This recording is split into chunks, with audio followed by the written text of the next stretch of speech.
Welcome guys, Sense here. In this week's episode of Mouse Modding 101, I'm going to show you how you can turn your boring egg into a beautiful egg like this one. Have fun with the video, bye guys! First we need to disassemble the mouse.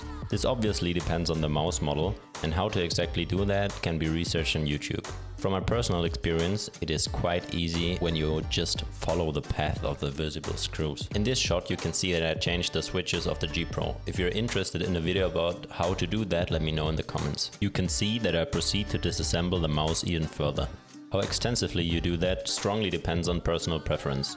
Having better colored edges and the possibility to use multiple colors without spending too much time masking later on, for the cost of maybe like 2 more minutes, is really worth in my opinion. For the next step you need sandpaper. I recommend getting multiple grid sizes because they all have their different use cases. Most of the times you can find a set at your DIY store which includes all 3. There are 2 ways to sand your mouse. You can either dry sand or you can wet sand. I like wet sanding more since you can't inhale the tiny parts of plastic you rub off, and also I can get a better overall result. If you decide to wet sand, make sure you buy the fitting sandpaper in the first place.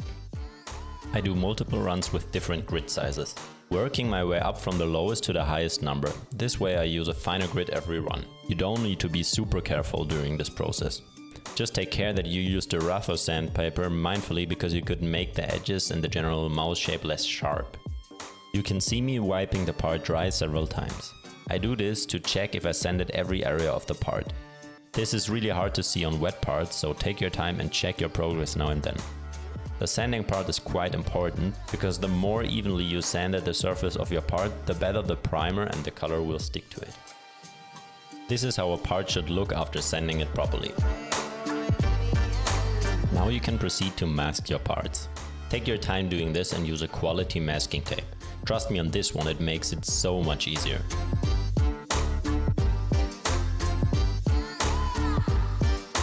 Also try to mask areas where you don't want color because it could harm the functionality of the mouse.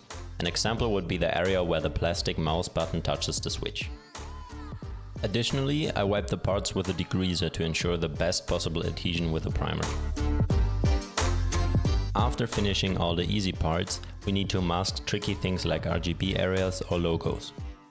You can either use a razor blade or a scalpel for cutting the masking tape. Utilizing the flashlight of your phone does wonders for this finicky. There you can see the end result of masking the Logitech logo. We are now finally done with the annoying part of the process. We need plastic primer, colors and a finish. With a finish you can decide if you want your end result matte, glossy or in between. The surface of your parts needs to be 100% clean so you get the best end result. Therefore you don't want to make anything dirty by touching it. Now you should either wear gloves or clean your hands with a fat dissolving soap. Finally we can start spraying stuff. Start off with 2 layers of primer. Normally I wait between 2 and 4 minutes between the layers. Let the primer dry for about 5 to 10 minutes. Now it gets really fun. Apply the first layer of color. Start off gentle and try to finish with an even coating. Again, we wait between 2 and 4 minutes before we apply the second layer.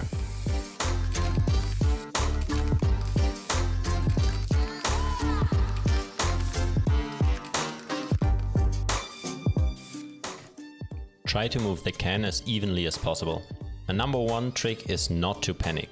Yes, you're spraying paint, and yes, it's super annoying to start from scratch, but still, try to stay calm while spraying.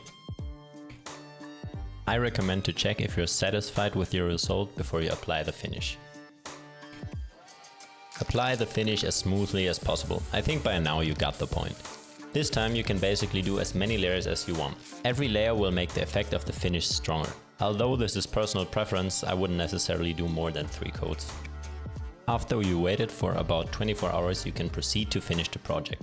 This is the fun part where you can peel off the mask tape, reassemble your mouse and slowly start to realize how great it looks.